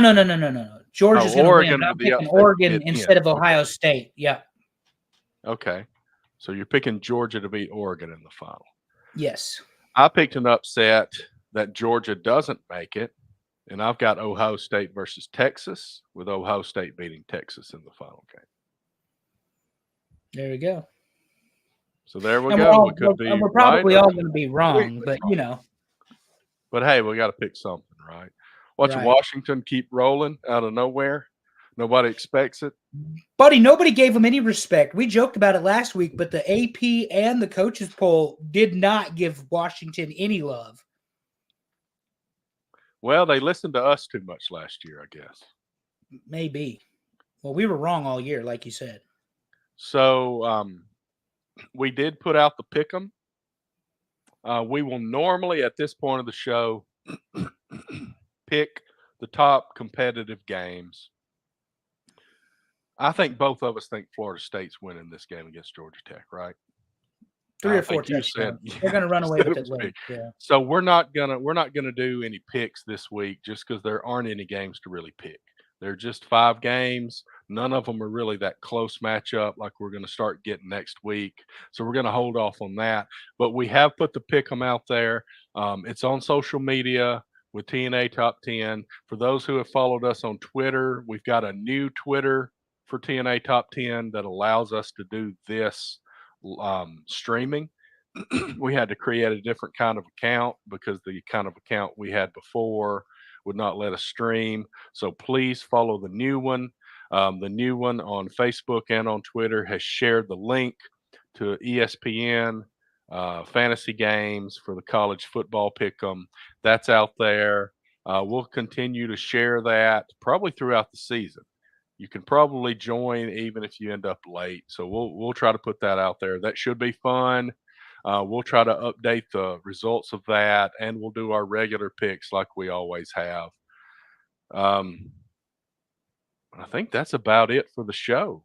We put our thoughts out there, the 12 teams we think are making the playoffs and who we think is going to win it. What else do we have to talk about today, Andrew? Anything college football related that we need to get into that we haven't? No, I don't think so. Not this week, buddy. Next week we'll have a lot bigger preview show. We're gonna have some friends from the Ram Network join us as quote guest pickers. Yep. And that'll be exciting. I think we obviously want everybody to participate in the pick'em. It's fun. Last year's champion, Bryant Haremza, will be joining us. He edged me out in the bowl game victory, bragged about it, demanded a trophy. I told him he won't get no damn trophy. But what we'll do is we'll allow you to come on the show and be a guest picker. Right. So Bryant has generously accepted to be a guest picker. His date is locked in. We're going to find a few others to join us as well, some of our friends. He says, I will win again. Yeah, you're overconfident, sir, that you will win again. But that's okay. He's going to join us for the date that if you plan a wedding for, you are a god-awful and horrible person, and that's October the 12th.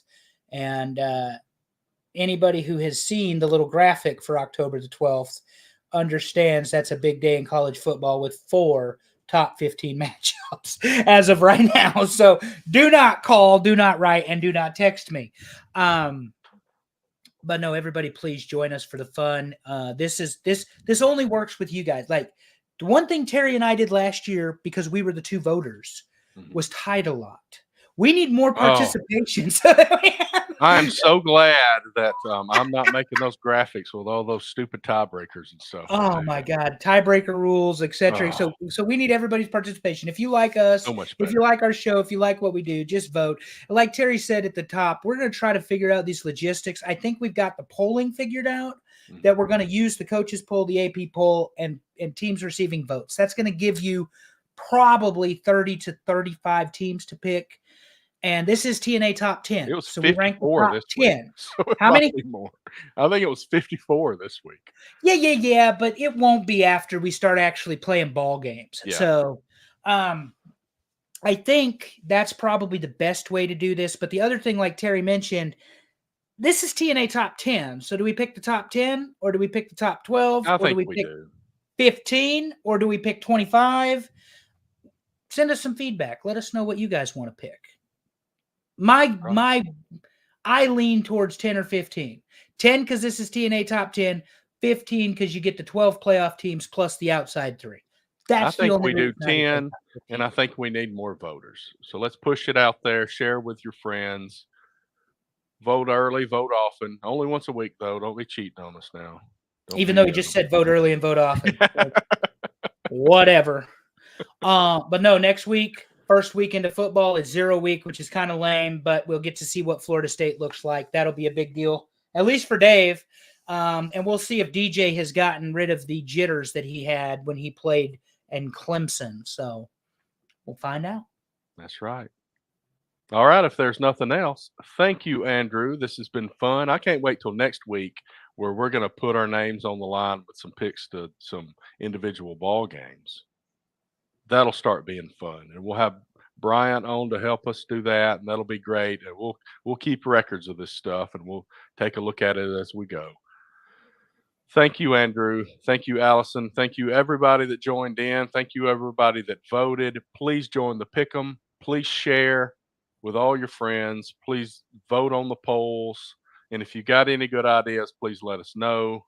We love talking about this, and we would love talking about it with you. So if you got any thoughts, please share those with us.